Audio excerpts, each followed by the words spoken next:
Spider-Man dodges out of the way of a giant snake as a lizard man screams behind him. Kill him, my brothers! I think your brothers just want a nap, Iguana. And you can use one yourself, Mr. Cranky Pants. Iguana then grabs Spider-Man and carries him through a wall and into the touring part of the Central Park Zoo, where the kids run off screaming. Spider-Man begins to web up Iguana's face, just as he gets a phone call from Aunt May. Aunt May, now's not a good time. Wait, are you okay? He said, struggling. Oh, we just wanted to make sure that you and Anna Maria are still coming over for dinner, Peter. Spider-Man thinks to himself, oh right, she still thinks that me and Anna Maria are together. But he's saved as Aunt May's husband reminds her that Peter has a big presentation today. So she apologizes, hanging up. Wait, are you on the phone? This is why Homo sapiens must be exterminated. No manners! And then, just as Spider-Man picks up a second call, Iguana throws him into a nearby clock. Peter, where are you? Do you know what time it is? Anna Marie says to him in the new call. I'm painfully aware. But his business partner, son Johnny, grabs the phone. Parker, where are you? Spider-Man kicks Iguana in the jaw as he tells him that he's spying a cab right now. If he's late, she can just stall for him. Oh, you're not doing this to me again, Parker. This whole make-up prison to capture and reform criminals, this was your idea. I'm not going in there supporting a project that I don't even believe in. Spider-Man gets up and he begins to dodge and throw his punches in at Iguana. Look, I'm sorry I'm late, but I'm not going to apologize for this project anymore. You saw what the Green Goblin and his goons did to this city, and what Electro did when his powers went out of control. We need to be able to do more than hold these guys. With his newfound frustration, Spider-Man knocks Iguana into the nearby lake. Stop talking on your phone, human! I have a legitimate grievance with the plight of the reptiles! But Spider-Man continues on with his speech about saving criminals as he clobbers Iguana and he webs him up. Good speech, Parker. Now come here and give it to the people who care, so Johnny says as she hangs up. Meanwhile, at the Department of Corrections meeting, Alchemex is knocking it out of the park with their presentation. As they walk out into the hallway, in walks Peter Parker, putting his shoes on as he comes down the hallway. You see, it was actually Dr. Octopus in Peter Parker's body that launched this company, Parker Industries. And he's the one that dated Anna Maria. Peter explained everything to Anna Maria, and she's been trying to help him keep this company afloat. But Peter Parker is more concerned with being Spider-Man than having a successful business. Since he was gone recently due to the Spider-Verse multiverse hopping adventure, Johnny has no faith in her part.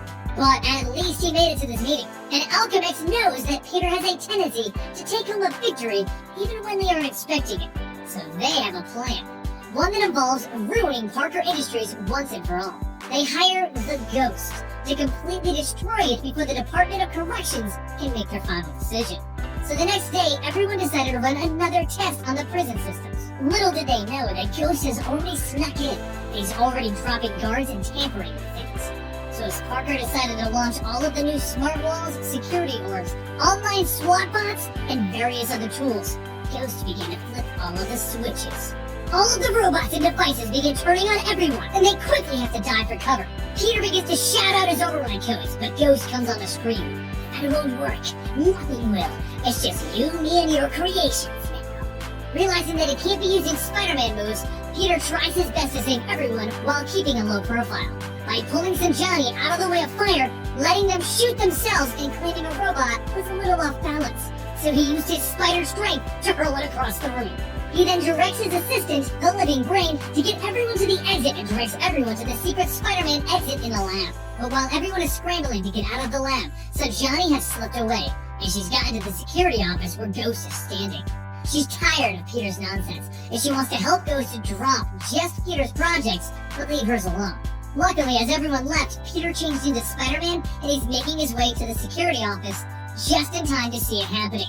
Peter jumps in telling Ghost to let go of some Johnny, because Ghost grabs some Johnny, and he's getting ready to murder her. He pulls some Johnny away from Ghost, and then Ghost replies by launching a bunch of explosions at Spider-Man.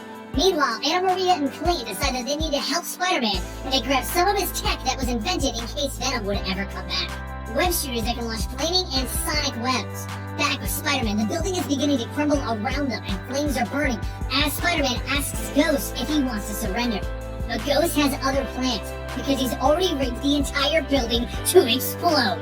As the explosions go off all around them, Spider-Man gets pinned beneath a steel beam, and Ghost moves in to remove his mask, and to finally see who Spider-Man really is. And that's when Clayton and Anna Maria show up using Spider-Man's weapons. Clayton uses the sonic blast to throw Ghost off balance and making him tangible, while Anna Maria wraps him up in flaming webs. They keep laying it on thick until he's officially captured. Spider-Man tells his amazing friends to get out of here while he makes his own exit so he can change back into his civilian clothes that Anna Maria was super smart enough to bring for him. Once the police arrive, they haul off Ghost, and he rants about the whole thing being a setup. Alchemix just wanted to get rid of him. They didn't care about Parker Industries. Instead, Johnny storms over to Peter. I told you this would happen if we kept supporting Spider-Man. We got into this whole prison thing because of your ideas. It is at that moment that the building, Parker Industries, literally falls apart and crumbles from the destruction. Everyone blames this whole thing on Peter working with Spider-Man. And if he's going to continue, how can they trust him any longer?